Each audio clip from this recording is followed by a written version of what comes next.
Patuloy na nakaagapay ang Philippine National Police lalong-lalo na sa pamilyang labis na tinamaan ng Bagyong Tino at tiniyak ang kaligtasan ng bawat mamamayan. Patrolwoman Flora May Azares, ibalita mo.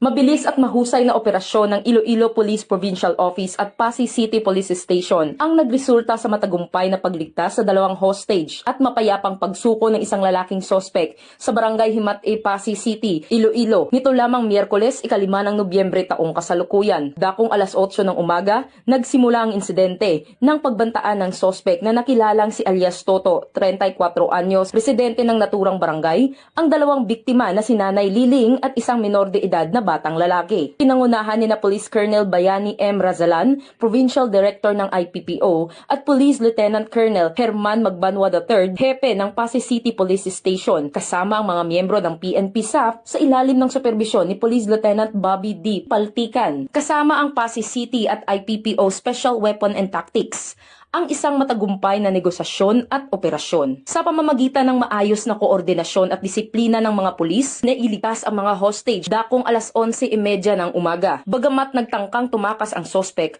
mabilis na nahuli ito ng mga kapulisan sa isinagawang hot pursuit operation at kalaunay mapayapang sumuko. Sa isinagawang follow-up operation sa bahay ng sospek, na-recover ng mga pulis ang isang KJ-9 submachine gun, ilang magazines at mga bala ng caliber .9mm at caliber .45 sa mismong presensya ng punong barangay na si Leo Peña, Florida. Pinuri ni Police Colonel Razalan ang dedikasyon at profesionalismo ng mga tauhan ng Pasay City Police Station at Iloilo Police Provincial Office sa matagumpay na operasyon. Sa kabuuan, muling pinatunayan ng PNP na sila ay handang maglingkod at magbuwis ng buhay para sa kapayapaan at kaligtasan ng bawat mamamayan alinsunod sa isinusulong na bagong PNP para sa bagong Pilipinas, serbisyong mabilis, tapat at nararamdaman. Mula rito sa Police Regional Office 6, ako ang inyong PNN Correspondent Patrolwoman Justin May Halyores, alagad ng batas, tagataguyod ng Balitang Pulis.